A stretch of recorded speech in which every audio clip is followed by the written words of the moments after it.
बिस्मिल्लाहिर्रहमानिर्रहीम। अस्सलाम वालेकुम। मैं हूँ बिनिश और आप देख रहे हैं बेंशेस कुकिंग यूट्यूब चैनल। अल्लाह ताला आपकी और मेरे रिस्क में बरकत अता फरमाए। इस दुआ के साथ आज की रेसिपी स्टार्ट करते हैं। तो आज मैं बनाने वाली हूँ हैदराबादी लगन का गोश्त। तो हैदराबादी लगन का गोश्त बनाने के लिए मैंने एक पैन को रख लिया है चूल्हे पर और उसमें 1 कप ऑयल मैंने शामिल किया है और उसमें 1 खाने का चमचा अदरक लहसुन का शामिल करके मैं उसे सौते करूँगी 2 से 3 मिनट तक के लिए। जब थोड़ा सा ये फ्राई हो जाएगा अदरक लहसुन ऑयल के साथ, तो मैं इसमें शामिल कर दूंगी मटन का गोश्त। तकरीबन आधा किलो मैंने मटन का गोश्त ले लिया है। 2 से 3 अदद इसमें मटन की नलियाँ भी हैं और इसे मैं अदरक लहसुन के साथ थोड़ी सी देर फ्राई करूंगी, तकरीबन 2 से 3 मिनट। तकरीबन 2 से 3 मिनट इसे मैंने फ्राई कर लिया अदरक लहसुन के साथ। अब मैं इसमें कुछ स्पाइसेस शामिल कर रही हूँ। उसमें शामिल है 1 खाने का चमचा पिसी हुई लाल मिर्चों का, 1 चाय का चमचा पिसा हुआ गरम मसाला, आधा चाय का चमचा हल्दी पाउडर और 1 चाय का चमचा नमक।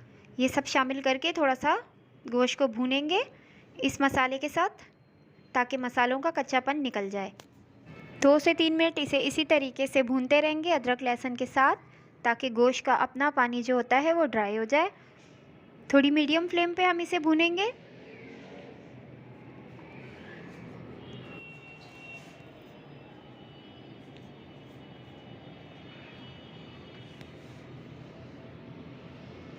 अब इसके लिए लगन के गोश्त के लिए एक ख़ास मसाला तैयार करेंगे जिसमें शामिल है 1 खाने का चमचा काजू, 1 खाने का चमचा साबित नारियल, 1 खाने का चमचा खसखस और 1 खाने का चमचा चार मगज़। ये इसमें ख़ास मसाले जाते हैं और इन्हें 2 से 3 मिनट के लिए हम ड्राई रोस्ट कर लेंगे और ड्राई रोस्ट करने के बाद इसे मैं पीस लूँगी, बारीक ग्राइंडर में पीस लूँगी। और यहाँ पे गोश्त में हम 3 गिलास पानी डालकर इसे ढककर गलने तक पकाएंगे। गोश्त को रख दिया मैंने गलने के लिए ढककर और यहाँ पे मैंने ले ली है 2 अदद प्याज बड़े साइज़ की और मैं उसे फ्राई कर लूँगी। इस तरीके से फ्राई करके मैं इसे निकाल लूँगी ऑयल में से। लाइट ब्राउन प्याज आपने फ्राई करनी है। और यहाँ पे गोश्त हमारा गल गया था और इसमें मैंने शामिल कर दिया है जो मैंने मसाला ड्राई रोस्ट किया था प्याज के साथ और आधा कप मैंने उसमें दही शामिल किया था, फ्रेश दही। इन तीनों चीज़ों को बारीक मैंने ग्राइंड कर लिया और अब इस मसाले के अंदर गोश्त के मसाले में मैंने ये तमाम पिसा हुआ मिक्सचर डाल दिया। अब मैं इसके साथ इसे भून लूँगी ताकि इस मसाले का कच्चापन निकल जाए और दही का पानी भी ड्राई हो जाए। 10 मिनट तक तकरीबन ढक्कन लगाकर इसे पका लेंगे।